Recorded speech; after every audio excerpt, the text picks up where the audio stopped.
What's going on, guys? Today I'm going to try my hand at some pattern welding, and being a complete beginner at making Damascus at all, I'm going to start with an easy one, which is the ladder pattern.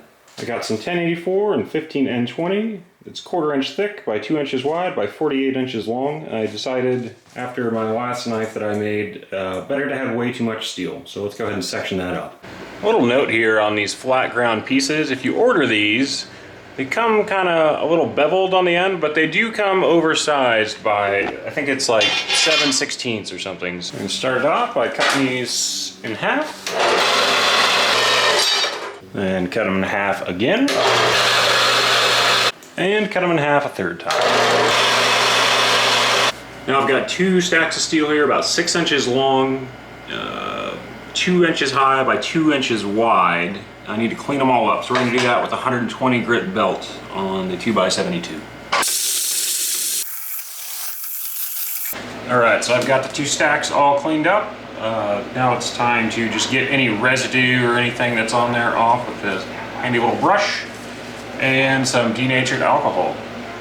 As I clean these, I'll just set one down and then put the one of the other type right on top of it, and that should make it so I don't mix them up, which would be not good. There it is. 16 layers. Now I've got a theory that if I grind all of these so they're nice and flat with each other, I'll be able to sprinkle a little bit of flux just over this, just to create like a coating. But I think that if I grind it the right direction, the burr will like cover the next piece, and the flux actually won't go inside, but rather just kind of encase everything. That being said, I think the next step is to just kind of clamp everything and then get these 2 ends flushed out so that I can go ahead and run a couple beads down these ends to hold everything. And then I can clamp the center and then clean up, one side, and then switch it and then clean up the other side. And then I will be able to run a couple beads down these sides. This is just really a monster chunk.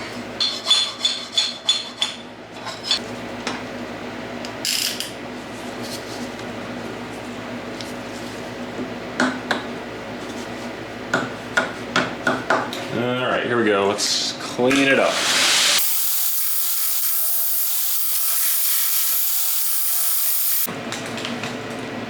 Got both the ends cleaned up. Let's run some nice dirty flux core down it.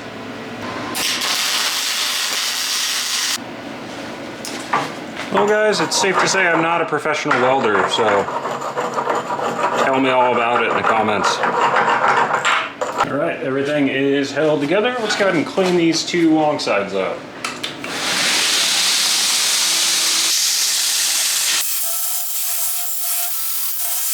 Now we've got a bunch of beautifully mated surfaces. I'm going to run just a couple beads down each side and weld the handle on, and then we'll be ready to go into the kerosene.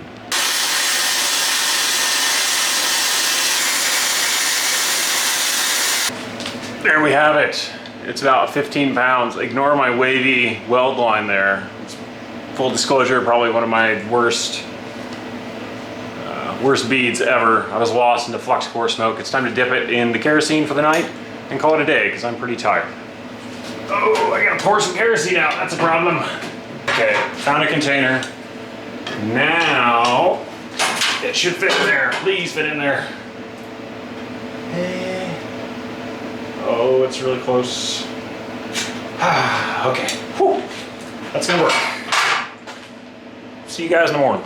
It's not the next morning, it's the following morning, and as you can tell, I'm still not welding. I did not have any kiss blocks for my press. I could have went ahead and welded it, but I figured while I have it hot, it would be nice to just go ahead and shape things out. So I spent yesterday developing this little system here that I'll show you. I made all of the kiss blocks themselves out of 4140, some old forklift tines that I had sitting around that these are actually made from. And I had some, I think it's 2 inch by 1 inch square or rectangular tubing. Those are going to serve as a little bracket, which are going to get welded to the side And then this piece will get tacked to the 4140. This is some 3/8 flat stock.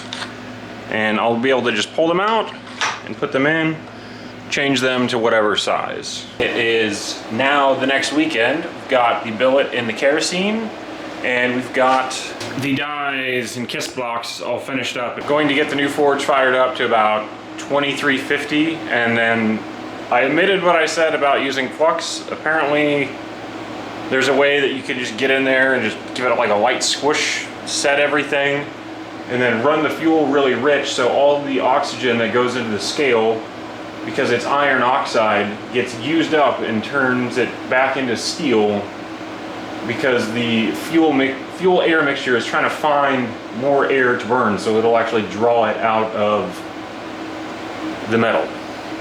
So hopefully that works. Well, the workstation's all set up and the forge is to temp, so let's go ahead and put it in, see what happens.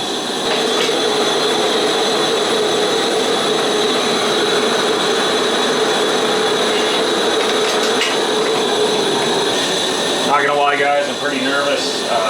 Maybe the handle will break off or something. I've got a pair of these on hand just in case the handle breaks. Maybe I can grab it and get it in there quick enough. Let's go ahead and do it. Colors look good. Let's do it.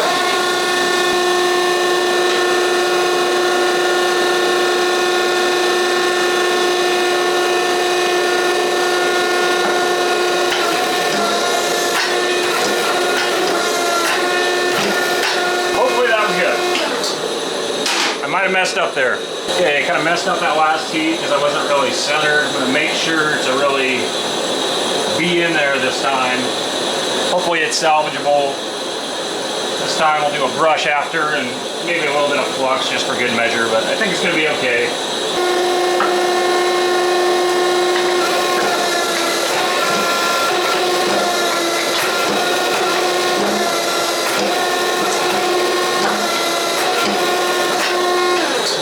Ooh, that's hot. I've got the smaller flat die set up on the press. We're just going to kind of try to draw it out a little bit lengthwise before we let it cool, and then grind off the welds that are on the side. Let's do it.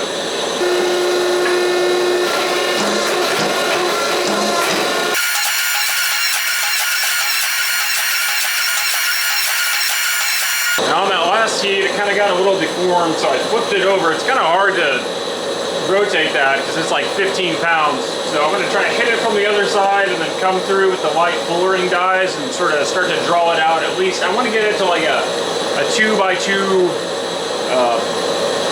rectangle before I grind those welds off.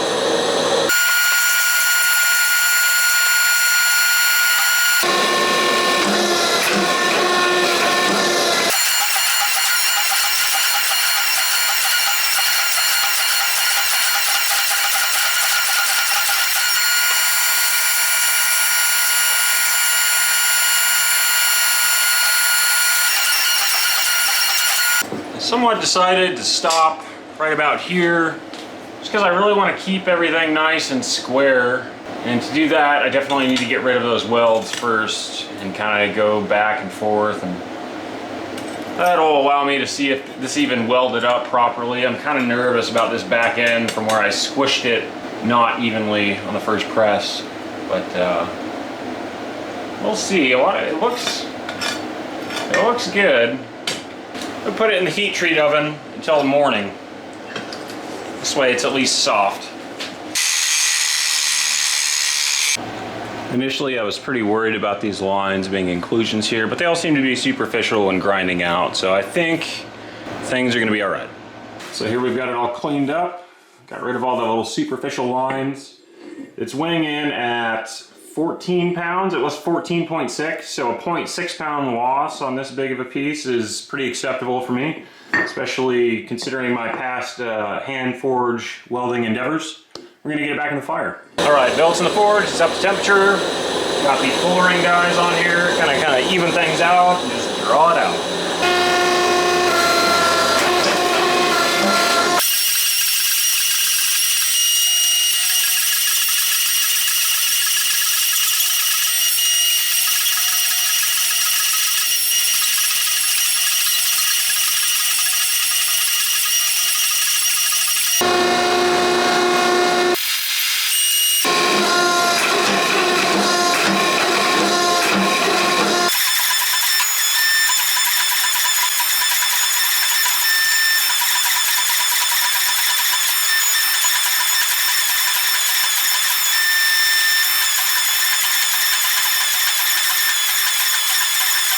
Got the billet down to 2" by 1.5" high. There's a little bend in it, so we're going to straighten it out with the long dies here.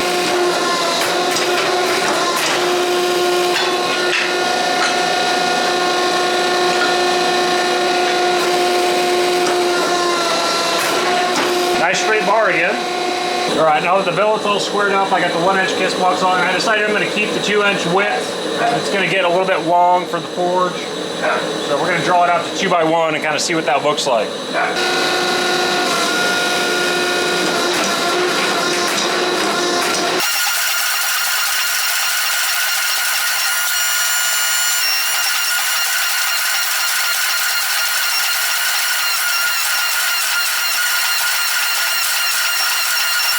Most of the rough end is done on the 2 by 3/4 by however long it is right now. We're going to true it up on the flat box and then do one more truing on the long dies, give us a nice even square.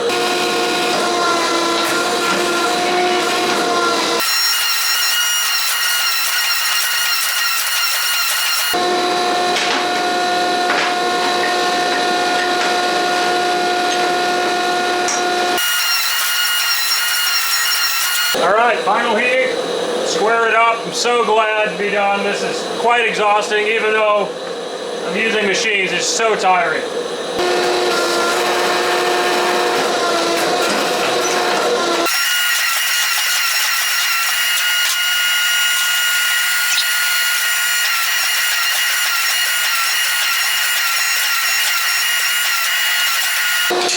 There it is, baby! Woo! Give the old Ric Flair there. Woo!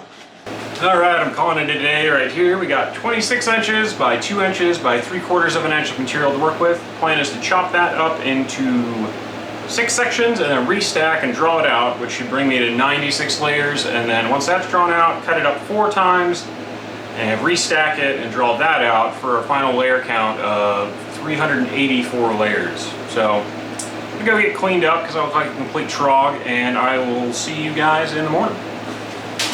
It's the following morning. Gotta go ahead and clean this up. Got a couple magnets for the anvil just to keep things in place. Get to grinding. Gotta plug it in first. Now with a good majority of the scale cleaned off, just gonna chop off each end with the bandsaw and see what we have. Well, that, ladies and gentlemen, is great news. Not even one little inclusion line anywhere in that. So that's great. Alright, that side looks pretty good too. Let's section it up. We've got exactly 25 inches, which if we cut that into 6 sections should be 4.16 inches. So let's go ahead and section that up, and then while the bandsaw is cutting, I will clean the pieces as they come. So, as you can see here, I've written AM on there, which stands for away from motor, at least on the bandsaw. This way when I clean this side up, I can write TM on there for toward motor, and keep everything the same orientation so I'm not stacking, 1084 on 1084 or 15N20 on 15N20.